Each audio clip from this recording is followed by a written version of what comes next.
ഈ ഹൃദയം അല്ലെങ്കിൽ ശ്വാസകോശം ഇങ്ങനെയുള്ള അവയവങ്ങൾ നമുക്ക് മരിച്ചതിന് ശേഷം മാത്രമേ ഡൊണേറ്റ് ചെയ്യാൻ പറ്റുള്ളൂ.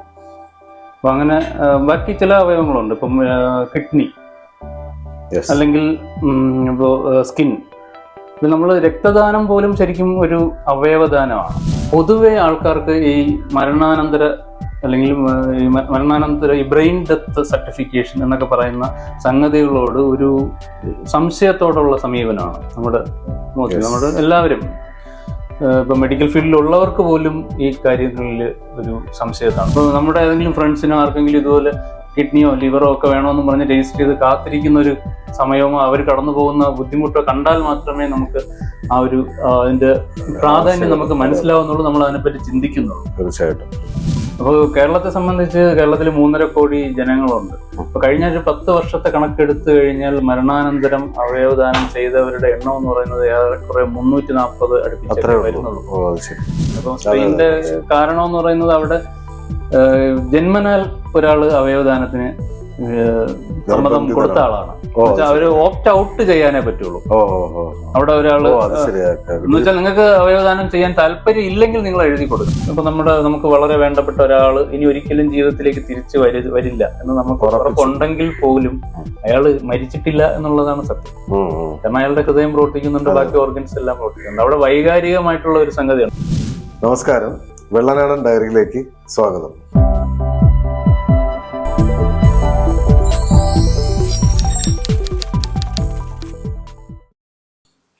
ഈ അടുത്ത ദിവസങ്ങളിൽ കേരളത്തിൽ 2 അവയവമാറ്റം നടന്നു. 2 ഹൃദയമാറ്റ ശസ്ത്രക്രിയകൾ, അതായത് മരണാനന്തര ഹൃദയമാറ്റമാണ്, അവയവമാറ്റമാണ് നടന്നത്. അത് 3 ദിവസത്തിന്റെ ഇടവേളകളിൽ നടന്നു. ഒരുപക്ഷെ കേരള സമൂഹത്തിനെ സംബന്ധിച്ച് അത് വലിയ വാർത്തയാണ്. അതിന് കാരണം അതിന്റെ കാരണം യഥാർത്ഥത്തിൽ നെഗറ്റീവാണ്. കാരണം അവയവമാറ്റം അല്ലെങ്കിൽ അവയവദാനം സജീവമായി നടക്കേണ്ടതാണ് ഒരു സൊസൈറ്റിയിൽ. ഇത്രയും മോഡേൺ മെഡിസിൻ പ്രാക്ടീസ് ചെയ്യുന്ന ഒരു സമൂഹത്തിൽ അവയവമാറ്റമൊക്കെ സ്വാഭാവികമായിട്ട് നടക്കേണ്ട ഒരു കാര്യമാണ്. അത് നടക്കാത്തത് കൊണ്ടാണ് ഈ 2 അവയവമാറ്റങ്ങൾ, 2 അവയവദാനങ്ങൾ വളരെ സജീവമായി ചർച്ച ചെയ്യപ്പെട്ടത്. ഒരുപക്ഷെ അവയവമാറ്റം അല്ലെങ്കിൽ അവയവദാനം കാര്യമായി നടക്കാത്തതിന് നമ്മുടെ സമൂഹത്തിന്റെ പിന്നോട്ട് വലിക്കുന്ന ഒരുപാട് ഘടകങ്ങൾ, മതം ഉൾപ്പെടെയുള്ള ഒരുപാട് ഘടകങ്ങൾ അതിന് പിന്നിൽ പ്രവർത്തിക്കുന്നുണ്ടാവാം. ഈ ഒരു സിറ്റുവേഷനിൽ, ഈ ഒരു സാഹചര്യത്തിൽ എന്താണ് അവയവമാറ്റത്തിന് വേണ്ട അടിസ്ഥാനപരമായ ചില കാര്യങ്ങളിലേക്ക് വരാം. അതിനു മുമ്പ് എന്താണ് നമ്മുടെ സമൂഹത്തിൽ അവയവമാറ്റം വളരെ കുറച്ച് മാത്രം നടക്കുന്നത്? അതാണ് എൻ്റെ ആദ്യത്തെ ചോദ്യം. ഇതിൽ നമ്മൾ ഇന്ന് ചർച്ച ചെയ്യുന്നത് മരണാനന്തര അവയവദാനത്തെ പറ്റിയാണ്. ഈ ഹൃദയം അല്ലെങ്കിൽ ശ്വാസകോശം ഇങ്ങനെയുള്ള അവയവങ്ങൾ നമുക്ക് മരിച്ചതിന് ശേഷം മാത്രമേ ഡൊണേറ്റ് ചെയ്യാൻ പറ്റുള്ളൂ. അപ്പം അങ്ങനെ ബാക്കി ചില അവയവങ്ങളുണ്ട്. ഇപ്പം കിഡ്നി അല്ലെങ്കിൽ ഇപ്പോൾ സ്കിൻ, ഇത് നമ്മൾ രക്തദാനം പോലും ശരിക്കും ഒരു അവയവദാനമാണ് ശരിക്കും. അത് നമ്മൾ അങ്ങനെ ആ ഒരു രീതിയിൽ രക്തദാനത്തെ കാണുന്നില്ലെങ്കിൽ പോലും അത് ശരിക്കും ഒരു അവയവദാനത്തിന്റെ ഭാഗം തന്നെയാണ്. കാരണം നമ്മുടെ ശരീരത്തിന്റെ ഒരു ഭാഗമാണ് നമ്മളവിടെ ദാനം ചെയ്യുന്നത്. പക്ഷേ ഹൃദയമോ അല്ലെങ്കിൽ ശ്വാസകോശമോ പാൻക്രിയാസോ പോലുള്ള ഈ കണ്ണ് ദാനം എന്ന് പറയുന്നത് കണ്ണിന്റെ കോർണിയ എന്ന് പറയുന്ന ഭാഗമാണ്. അത് ദാനം ചെയ്യണമെങ്കിൽ പോലും നമുക്ക് മരിച്ചതിന് ശേഷം മാത്രമേ സാധ്യമാവുകയുള്ളൂ. ഇതിന്റെ ഒരു പ്രാധാന്യം എന്ന് പറയുന്നത് നമ്മുടെ സമൂഹത്തിൽ ഒരുപാട് മനുഷ്യർ ഇപ്പോൾ ഒരു അവയവം കിട്ടിയാൽ അവരുടെ സാധാരണ ജീവിതത്തിലേക്ക് തിരിച്ചു വരാം എന്നുള്ള രീതിയിൽ ജീവിക്കുന്നുണ്ട്.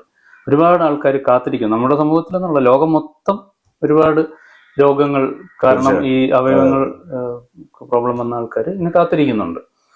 പക്ഷേ ഈ കാത്തിരിക്കുന്നതിന്റെ ഒരു ആൾക്കാരിൽ ഒരു ചെറിയ ശതമാനം ആൾക്കാർക്ക് മാത്രമേ അവരുടെ ജീവിതകാലത്ത് അവയവദാനം അല്ലെ അവയവം മാറ്റിവെച്ച് സാധാരണ ജീവിതത്തിലേക്ക് തിരിച്ചു വരാൻ കഴിയുന്നുള്ളൂ, അതിനുള്ള അവസരം കിട്ടുന്നുള്ളൂ എന്നുള്ളതാണ്.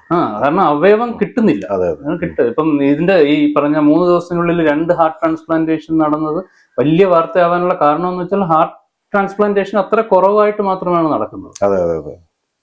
ഇപ്പൊ മരണാനന്തര അവയവദാനത്തിൽ തന്നെ ഹാർട്ട് ട്രാൻസ്പ്ലാന്റേഷൻ വളരെ കുറവായിട്ടാണ് നടക്കുന്നത്. അതിന് പല കാരണങ്ങളുണ്ട്.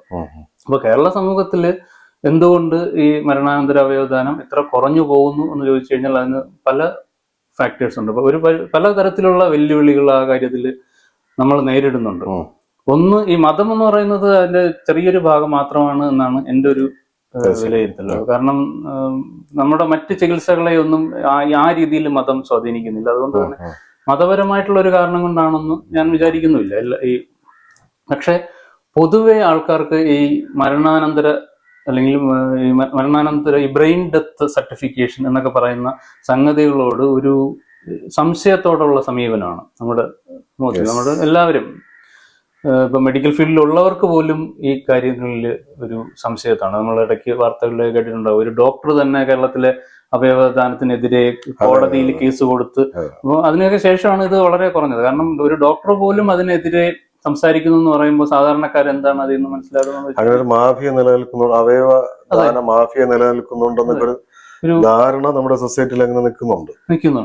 അപ്പൊ ശരിക്കും അങ്ങനെ ഒരു മാഫിയ നിലനിൽക്കുന്നുണ്ടെങ്കിൽ തന്നെ അത് മരണാനന്തര അവയവദാനത്തിലല്ല എന്നുള്ള ചിന്ത നമുക്ക് പോകുന്നില്ല. നമ്മുടെ അത് ലിവിങ് ഡോണറിലാണ് ശരിക്കും ഇങ്ങനെ മാഫിയ പ്രവർത്തിക്കാൻ സാധിക്കുന്നത്. അഥവാ നിൽക്കുന്നുണ്ടെങ്കിൽ തന്നെ ലിവിങ് ഡോണറിൽ മാത്രമാണ് സാധ്യമാവുന്നത്. കാരണം ഈ മരണാനന്തരം ഒരു മാഫിയ അങ്ങനെ നിൽക്കുന്നുണ്ടെങ്കിൽ അത് അതിനെപ്പറ്റി ഞാൻ അത് എക്സ്പ്ലെയിൻ ചെയ്യണമെങ്കിൽ ഒരുപാട് ടൈം എടുക്കും. എന്തുകൊണ്ട് അത് പോസിബിൾ അല്ല എന്നൊക്കെ പറയണമെങ്കിൽ നമുക്ക് അത് പറയേണ്ടി വരും. കാരണം ജോസഫ് സിനിമ ഉണ്ടാക്കിയ ഒരു വലിയ ഒരു ഗ്യാപ്പ് ഉണ്ട് ഈ അവയവദാനത്തിനെതിരെ. അത് ശരിക്കും ഇങ്ങനെ ഈ അങ്ങനെ ഒരു മാഫിയയെ അവർ എസ്റ്റാബ്ലിഷ് ചെയ്ത് വെച്ചിട്ടാണ് അത് കാണിക്കുന്നത്. അങ്ങനെ ഒരു സംഗതി ഇവിടെ പ്രവർത്തിക്കുന്നുണ്ട്, ആക്റ്റീവാണ് എന്നൊക്കെയുള്ള രീതിയിൽ സാധാരണക്കാരായിട്ടുള്ള മനുഷ്യരൊക്കെ വിശ്വസിച്ച് പോകുന്ന രീതിയിലാണ് അത് ചെയ്തേക്കുന്നത്. അപ്പൊ എന്തുകൊണ്ട് അത് പ്രാക്ടിക്കലി പോസിബിൾ അല്ല എന്ന് പറയണമെങ്കിൽ ഒരുപാട് കാര്യങ്ങൾ പറഞ്ഞാൽ മാത്രമേ എന്തുകൊണ്ട് ജോസഫ് അതിലേക്ക് നമുക്ക് പിന്നീട് വരാം. എന്ത് ബേസിക് പ്രോബ്ലം എന്ന് പറഞ്ഞാൽ ആൾക്കാർക്ക് അവബോധം കുറവാണ്. ഈ ബ്രെയിൻ ഡെത്ത് എന്ന് പറയുന്ന കൺസെപ്റ്റിനെ പറ്റിയുള്ള അവബോധം കുറവ്, അവയവദാനം ചെയ്യേണ്ടതിന്റെ ആവശ്യകതയെ പറ്റിയുള്ള അവബോധം കുറവ്, അത് ബേസിക് ആയിട്ടുള്ളൊരു സംഗതിയാണ്. അപ്പൊ നമ്മുടെ റിലേറ്റീവ്സിനോ നമുക്ക് ഏറ്റവും അടുത്തുള്ള ആർക്കെങ്കിലും ഇങ്ങനെ ഒരു ആവശ്യം വരുമ്പോൾ മാത്രമാണ് ഇതിന്റെ പ്രാധാന്യം നമ്മൾ ചിന്തിക്കുകയോ പോലും ചെയ്യുന്നത്. അപ്പൊ നമ്മുടെ ഏതെങ്കിലും ഫ്രണ്ട്സിനോ ആർക്കെങ്കിലും ഇതുപോലെ കിഡ്നിയോ ലിവറോ ഒക്കെ വേണമെന്ന് പറഞ്ഞ് രജിസ്റ്റർ ചെയ്ത് കാത്തിരിക്കുന്ന ഒരു സമയമോ അവർ കടന്നു പോകുന്ന ബുദ്ധിമുട്ടോ കണ്ടാൽ മാത്രമേ നമുക്ക് ആ ഒരു അതിന്റെ പ്രാധാന്യം നമുക്ക് മനസ്സിലാവുന്നുള്ളൂ, നമ്മൾ അതിനെപ്പറ്റി ചിന്തിക്കുന്നുള്ളൂ. തീർച്ചയായിട്ടും. അപ്പൊ അത് ബേസിക് എന്ന് വെച്ചാൽ പബ്ലിക് അവയർനെസ് വളരെ കുറവാണെന്നുള്ളതാണ്. ഒരുപാട് നാളായിട്ട് സർക്കാരും പിന്നെ പുറകിൽ പ്രവർത്തിക്കുന്ന ഓർഗനൈസേഷൻ കേനോസ്, ഇപ്പൊ കേസ് ഓട്ടോ എന്ന് പറയുന്ന ഓർഗനൈസേഷനൊക്കെ ഇതിനു വേണ്ടി പ്രവർത്തിക്കുന്നുണ്ടെങ്കിലും സാധാരണക്കാരിലേക്ക് അതിന്റെ ഒരു പ്രാധാന്യം എത്തുന്നത് ഇപ്പോഴും കുറവാണ്. ഇപ്പൊ ലേറ്റസ്റ്റ് ആയിട്ട് ഹൃദയപൂർവ്വം എന്ന സിനിമ വന്നല്ലോ. ഇത് ഒരു പക്ഷേ ഞാൻ ചോദിക്കുന്നത്, സിനിമ ഒരു വലിയ മീഡിയം എന്നുള്ള നിലയ്ക്ക് ഇതൊരു പക്ഷെ അവയവദാനത്തെ പ്രോത്സാഹിപ്പിക്കുന്ന ടൈപ്പ് ആയിട്ട് മാറുമോ എന്നുള്ളതാണ്. ഹൃദയപൂർവ്വം അത് ഞാൻ പറഞ്ഞു കഴിഞ്ഞാൽ ചിലപ്പോൾ അത് സിനിമയെ ഒരു നെഗറ്റീവായിട്ട് സ്വാധീനിക്കുമെന്ന് എനിക്കറിയില്ല. പക്ഷെ ആ സിനിമ അതിന് വളരെ ലാഘവത്തോടു കൂടിയാണ് ഹൃദയമാറ്റ ശസ്ത്രക്രിയ. ഇത് ഡോക്ടർ ഹാരിസ് അദ്ദേഹത്തിന്റെ ഒരു ഫേസ്ബുക്ക് പോസ്റ്റിൽ അത് സൂചിപ്പിച്ചിട്ടുണ്ടായിരുന്നു.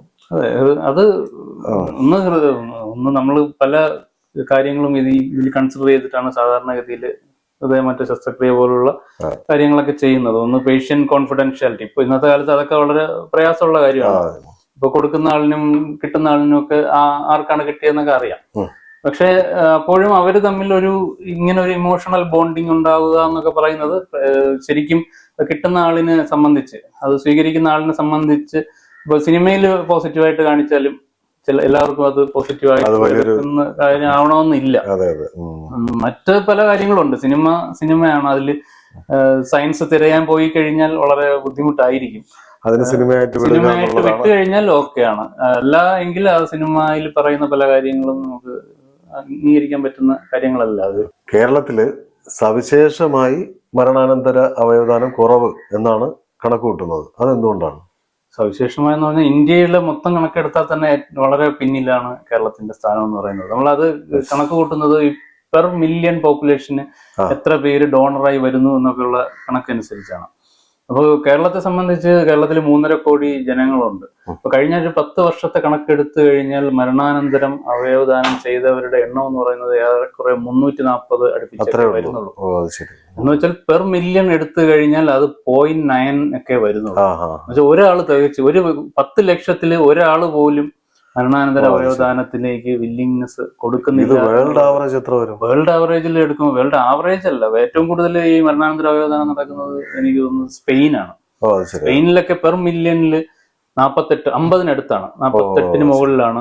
US തൊട്ട് താഴെ US ആണ് വരുന്നത്. പിന്നെ ബെൽജിയം, ഇവരൊക്കെയാണ്. അങ്ങനെ കുറെ രാജ്യങ്ങളുണ്ട്. 40-ന് മുകളിൽ ഈ പെർ മില്യൺ പോപ്പുലേഷനിൽ അവയവദാനം ചെയ്യുന്ന രാജ്യങ്ങളുണ്ട്. അതിന്റെയൊക്കെ കാരണങ്ങൾ വേറെയാണ്. ഇപ്പം സ്പെയിനിന്റെ കാരണം എന്ന് പറയുന്നത് അവിടെ ജന്മനാൽ ഒരാള് അവയവദാനത്തിന് സമ്മതം കൊടുത്ത ആളാണ്. അവര് ഓപ്റ്റ് ഔട്ട് ചെയ്യാനേ പറ്റുള്ളൂ. അവിടെ ഒരാള് എന്ന് വെച്ചാൽ നിങ്ങൾക്ക് അവയവദാനം ചെയ്യാൻ താല്പര്യം ഇല്ലെങ്കിൽ നിങ്ങൾ എഴുതി കൊടുക്കണം. അത് നിങ്ങളുടെ ഏതെങ്കിലും ഡ്രൈവിംഗ് ലൈസൻസിലോ അല്ലെങ്കിൽ വിൽ പത്രത്തിലോ ഒക്കെ എഴുതി വെക്കണം, എനിക്ക് താല്പര്യമില്ല.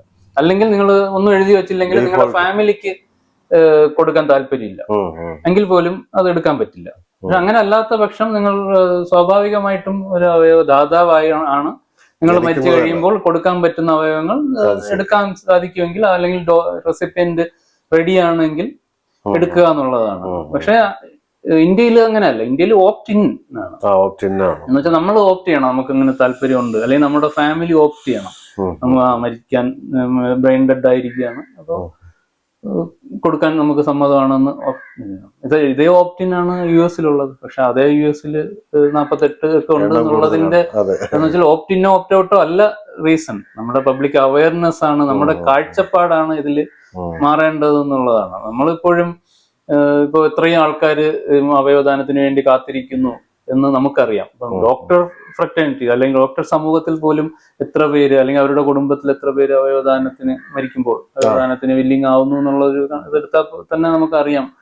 കാരണം ഇത് നമ്മുടെ ഒരു കാഴ്ചപ്പാടിന്റെയും കൂടെ ഒരു പ്രശ്നമാണ്. മറ്റൊരു സംഗതി എന്ന് പറയുന്നത് ഇതൊരു വളരെ നിയമപരമായ നൂലാമാലകൾ കുരുങ്ങിക്കിടക്കുന്ന ഒരു സംഗതി. അതൊരു പ്രധാനപ്പെട്ട വിഷയമായിട്ട് തോന്നുന്നുണ്ട്. പിന്നെ അത് നമ്മുടെ മീഡിയ, നിയമവും മീഡിയയും ഒരു സൈഡിൽ നിൽക്കുകയും ഡോക്ടർമാര് ഈ ബ്രെയിൻ ഡെത്ത് സർട്ടിഫൈ ചെയ്യേണ്ടി വരികയും എന്തെങ്കിലും ഒരു സംശയം അല്ലെങ്കിൽ ഏതെങ്കിലും ഒരു മീഡിയക്കാരൻ ഇതിലൊരു സംശയം പ്രകടിപ്പിക്കുകയോ എന്തെങ്കിലും ചെയ്തു കഴിഞ്ഞാൽ ആ ഡോക്ടർ ഫേസ് ചെയ്യേണ്ടി വരുന്ന സോഷ്യൽ ഓഡിറ്റിങ്ങും മറ്റ് സാമൂഹികപരമായിട്ടുള്ളൊരു ഒരു അറിയാലോ. അപ്പൊ ആ ഒരു സംഗതിയെ നമുക്കെല്ലാം ഭയമാണ് സത്യം പറഞ്ഞാൽ. അപ്പൊ അതൊരു വലിയൊരു ഫാക്ടറാണ്. പ്രത്യേകിച്ചും കഴിഞ്ഞ ഒരു 6-7 വർഷത്തിനകത്ത് എന്തുകൊണ്ട് മരണാനന്തര അവയവദാനം കുറയുന്നു. ഈ ബ്രെയിൻ ഡെത്ത് സർട്ടിഫൈ ചെയ്യാൻ കുറെ ക്രൈറ്റീരിയകളുണ്ട്. ഇപ്പൊ എല്ലാ മരണങ്ങളും ബ്രെയിൻ ഡെത്ത് ഒന്നും അല്ല. അതൊന്ന് പറഞ്ഞു പോകാമോ? ബ്രെയിൻ ഡെത്ത് സർട്ടിഫൈ ചെയ്യുന്നത് എങ്ങനെയാണ്, ആ പ്രോസസ് ഒന്ന് പറഞ്ഞിട്ട് പോകാം. നമ്മൾ സാധാരണഗതിയിൽ 2 തരം ഡെത്ത് എന്ന് വേണമെങ്കിൽ പറയാം. ഒന്ന് ക്ലിനിക്കൽ ഡെത്തും ഒന്ന് ബ്രെയിൻ ഡെത്തും. ക്ലിനിക്കൽ ഡെത്ത് എന്ന് പറഞ്ഞു കഴിഞ്ഞാൽ നമ്മുടെ ഹൃദയം പ്രവർത്തനം നിർത്തി, ഹൃദയം പമ്പ് ചെയ്യുന്നില്ല, ഒരു ശരീരാവയവങ്ങളിലേക്കും രക്തം എത്തുന്നില്ല. അപ്പോൾ സ്വാഭാവികമായിട്ടും ഓക്സിജനും ന്യൂട്രിയൻസും എത്താത്തത് കൊണ്ട് തന്നെ നമ്മൾ മരിച്ചു പോകും. അതാണ് ഹൃദയാഘാതം അല്ലെങ്കിൽ ഹൃദയസ്തംഭനം. അത് വന്നു കഴിഞ്ഞാലുള്ള മരണം സർക്കുലേറ്ററി ഡെത്ത് ആണ് അവിടെ സംഭവിക്കുന്നത്. കൂടുതലും മരണങ്ങൾ അങ്ങനെ തന്നെയാണ്. ഇപ്പം ബ്രെയിൻ ഡെത്ത് ആയിട്ടുള്ള ഒരാളാണെങ്കിൽ പോലും അവസാനം ഹൃദയം നിന്നാണ് മരിക്കുന്നത്. ഇനി ബ്രെയിൻ ഡെത്ത് എന്ന് പറയുന്ന ഒരു സംഗതി വന്നിട്ട്, ഒരു കൺസെപ്റ്റ് വന്നിട്ട് ഏറെക്കുറെ ഒരു 60 വർഷത്തിനകത്താണ്. എന്നുവെച്ചാൽ നമ്മൾ അങ്ങനെ ഒരു എൻറ്റിറ്റി തിരിച്ചറിഞ്ഞിട്ട് അത്രയും വർഷങ്ങളായിട്ടുള്ളൂ. കാരണം വെന്റിലേറ്ററുകൾക്ക് കണ്ടുപിടിച്ചാൽ മാത്രമേ ബ്രെയിൻ ഡെത്ത് നമുക്ക് തിരിച്ചറിയാൻ പറ്റുള്ളൂ. കാരണം ബ്രെയിൻ ഡെത്ത് വെന്റിലേറ്റർ ഒന്നും ഇല്ല എന്നുണ്ടെങ്കിൽ ബ്രെയിൻ ഡെത്ത് ആയ ഒരാള് സ്വാഭാവികമായിട്ടും മരിച്ചു പോകും. എന്ത് മരണമാണെന്നുള്ളതല്ല, ഇളങ്ങ് മരിച്ചു പോകും. കാരണം എന്ന് പറഞ്ഞാൽ ബ്രെയിനിന്റെ പ്രവർത്തനങ്ങൾ പൂർണ്ണമായിട്ടും നിന്നു പോകുന്ന ഒരവസ്ഥ. പൂർണ്ണമായിട്ടും ഇറിവേഴ്സിബിൾ ഡാമേജ് ടു ബ്രെയിൻ എന്ന് വെച്ചാൽ ഒരിക്കലും തിരിച്ചു വരാൻ സാധ്യത ഇല്ലാത്ത രീതിയിൽ ബ്രെയിനിന്റെ പ്രവർത്തനങ്ങൾ നിന്നു പോകുന്ന അവസ്ഥയ്ക്കാണ് ബ്രെയിൻ ഡെത്ത് എന്ന് പറയുന്നത്. അതേസമയം ഹൃദയം പ്രവർത്തിക്കുന്നുണ്ട്, ഹൃദയം പമ്പ് ചെയ്യുന്നുണ്ട്, അതുകൊണ്ട് തന്നെ ബാക്കി ഓർഗൻസിലേക്കൊക്കെയുള്ള രക്തഓട്ടം നടക്കുന്നുണ്ട്. പക്ഷെ ബ്രെയിൻ പ്രവർത്തിക്കാത്തത് കൊണ്ട് തന്നെ ബ്രെയിനാണ് നമ്മുടെ ഈ ശ്വാസം ഇതിനെ നിയന്ത്രിക്കുന്നത്. ശ്വാസം എടുക്കണോ വേണ്ടേ ഇങ്ങനെയുള്ള ആ ഒരു ഇമ്പൾസ് ഒക്കെ കൊടുക്കുന്നത് ബ്രെയിനാണ്. അപ്പൊ ബ്രെയിൻ സിസ്റ്റം ഫങ്ഷൻ ചെയ്യുന്നില്ലെങ്കിൽ ആ ഒരു ഔട്ട്പുട്ട് വരുന്നില്ല, രോഗി ശ്വാസം എടുക്കില്ല, സ്വാഭാവികമായിട്ടും മരിച്ചു. അപ്പൊ അങ്ങനെ ഒരു അവസ്ഥയിൽ വെന്റിലേറ്റർ സപ്പോർട്ട് ഉണ്ടെങ്കിൽ മാത്രമേ അങ്ങനെ ഒരാൾക്ക് ജീവനോട് ഇരിക്കാൻ. ശ്വാസകോശത്തിനെ അസിസ്റ്റ് ചെയ്ത് കൊടുക്കുക.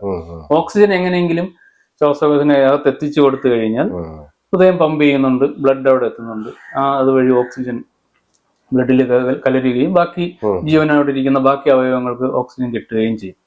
അപ്പൊ അങ്ങനെ ഒരു രോഗി കുറെ മണിക്കൂറുകൾ, ചിലപ്പോൾ 1-2 ദിവസം വരെയൊക്കെ ബ്രെയിൻ ഡെത്ത് ആയിട്ടുള്ള മാക്സിമം, അതായത് ബ്രെയിൻ ഡെത്ത് ആയി മറ്റ് അവയവങ്ങൾ എത്ര സമയം വരെ അത് അവയവങ്ങൾ എന്നുള്ളതല്ല, അവിടെ ഹൃദയം എത്ര നേരം പ്രവർത്തിക്കുന്നതനുസരിച്ചേ നിൽക്കാൻ പറ്റുള്ളൂ. ഹൃദയത്തിന് പകരം നമുക്ക് തൽക്കാലം ഈ ലങ്സിന് പകരം നമുക്ക് വെന്റിലേറ്റർ കണക്ട് ചെയ്യാം.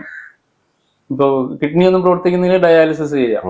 പക്ഷെ ഹൃദയത്തിന് പകരം വേറെ അവയവങ്ങളോ അല്ലെ വേറെ മെഷീൻസ് ഒന്നും വെച്ചിട്ട് നമുക്ക് നിലവില് സാധ്യമല്ല. അപ്പൊ അതുകൊണ്ട് ഹൃദയം എപ്പോ നിൽക്കുന്നോ അപ്പോ മരിക്കും. അത് സാധാരണഗതിയിൽ ഹൃദയത്തിന് സ്വന്തമായിട്ട് ഇമ്പൾസ് ഉണ്ടാക്കാൻ കഴിവുള്ളത് കൊണ്ടാണ്, സ്വന്തമായിട്ട് ഇലക്ട്രിക് ഇമ്പൾസ് ഉണ്ടാക്കാൻ കഴിവുള്ള ഓർഗൻ ആയതുകൊണ്ടാണ് അത് പിന്നെയും മണിക്കൂറുകളോ ചിലപ്പോൾ 1-2 ദിവസമൊക്കെ ഫങ്ഷൻ ചെയ്തേക്കും. പക്ഷെ അത് കഴിഞ്ഞാൽ അതിനും. അപ്പൊ നമ്മൾ പറഞ്ഞു വന്നത്, ഒന്ന് സോഷ്യൽ അവയർനെസ്, രണ്ടാമത് ഡോക്ടേഴ്സ് എന്തുകൊണ്ടാണ് ഈ ബ്രെയിൻ ഡെത്ത് സർട്ടിഫൈ ചെയ്യാൻ മടിക്കുന്നു എന്നുള്ളൊരു സാഹചര്യം കൂടെ ഉണ്ട്. ഇതും നമ്മുടെ ഈ റേഷ്യോ കുറയ്ക്കാൻ, അവയവദാനം, മരണാനന്തര അവയവദാന റേഷ്യോ കുറയ്ക്കാൻ കാരണമായിട്ടുണ്ട്. ഇതിനപ്പുറം എന്താണ്? ഇതിനപ്പുറം എന്ന് വെച്ചാൽ ഇതിൽ കുറെ ഈ വൈകാരികമായിട്ടുള്ള സംഗതികളുണ്ട്, കൾച്ചറൽ ആയിട്ടുള്ള ഇഷ്യൂസ്. ശരിക്കും ഈ ബ്രെയിൻ ഡെത്ത് ആണ്, ബ്രെയിൻ ഡെത്ത് ആയി. അപ്പൊ നമുക്ക് വളരെ വേണ്ടപ്പെട്ട ഒരാള് ഇനി ഒരിക്കലും ജീവിതത്തിലേക്ക് തിരിച്ചു വരില്ല എന്ന് നമുക്ക് ഉറപ്പുണ്ടെങ്കിൽ പോലും അയാള് മരിച്ചിട്ടില്ല എന്നുള്ളതാണ് സത്യം. കാരണം അയാളുടെ ഹൃദയം പ്രവർത്തിക്കുന്നുണ്ട്, ബാക്കി ഓർഗൻസ് എല്ലാം പ്രവർത്തിക്കുന്നുണ്ട്. അവിടെ വൈകാരികമായിട്ടുള്ള ഒരു സംഗതിയുണ്ട്. ഇപ്പൊ ഈ ട്രാഫിക് എന്ന് പറയുന്ന സിനിമ കണ്ടിട്ടുണ്ടായിരിക്കുമല്ലോ. ട്രാഫിക്കില് വിനീത് ശ്രീനിവാസൻ അവതരിപ്പിച്ച കഥാപാത്രം head injury, severe head injury ആയിട്ട് ആശുപത്രി കിടക്കുന്നു. അദ്ദേഹത്തിന്റെ ഫാദർ സായ് കുമാർ, അദ്ദേഹം ഡോക്ടറാണ്. അപ്പോ ഈ 2 ഡോക്ടർമാർ സംസാരിക്കുമ്പോൾ ഈ അവയവദാനത്തെ പറ്റി സംസാരിക്കുമ്പോൾ ഈ ഡോക്ടറായിട്ടുള്ള അച്ഛൻ തന്നെ അവരോട് പറയുന്നത്, നിങ്ങൾ ഇപ്പോഴും സംസാരിക്കുന്നത് ജീവനോടിരിക്കുന്ന എന്റെ മകനെ പറ്റിയാണ് എന്നാണ് പറയുന്നത്. ഈ ഹാർട്ട് ട്രാൻസ്പ്ലാന്റേഷന്റെ ഇതിനെ പറ്റി സംസാരിക്കും. പിന്നീട് കൺവിൻസ് ചെയ്യുകയാണ് ദാനം ചെയ്യുന്നത്. അപ്പൊ അങ്ങനെ ഒരു സംഗതി ഉണ്ട്. അപ്പൊ അത് എങ്ങനെയാണ്, അത് ഒരു ഡോക്ടറെ സംബന്ധിച്ചും അതൊരു ഇമോഷണലി ഒരു വലിയൊരു ചലഞ്ചാണ് അത് കേട്ടോണ്ടിരിക്കുന്ന ബന്ധുക്കൾക്ക്. ഇപ്പം പെട്ടെന്നൊരു ആക്സിഡന്റിൽ ഒരു കുഴപ്പമില്ലായിരുന്ന ഒരാള് മരിക്കാൻ കിടക്കുകയാണ്. അത് തിരിച്ചു വരാനുള്ള സാധ്യത വളരെ വിരളമാണ്, അല്ലെങ്കിൽ 100% ഇല്ല എന്ന് ഒരു ഭാര്യയോ അല്ലെങ്കിൽ അച്ഛനോ അമ്മയോ ഒക്കെ അംഗീകരിക്കുന്നത് ഒരു സെക്കൻഡ് കൊണ്ട് അംഗീകരിക്കാൻ പ്രയാസമുള്ള കാര്യമാണ്.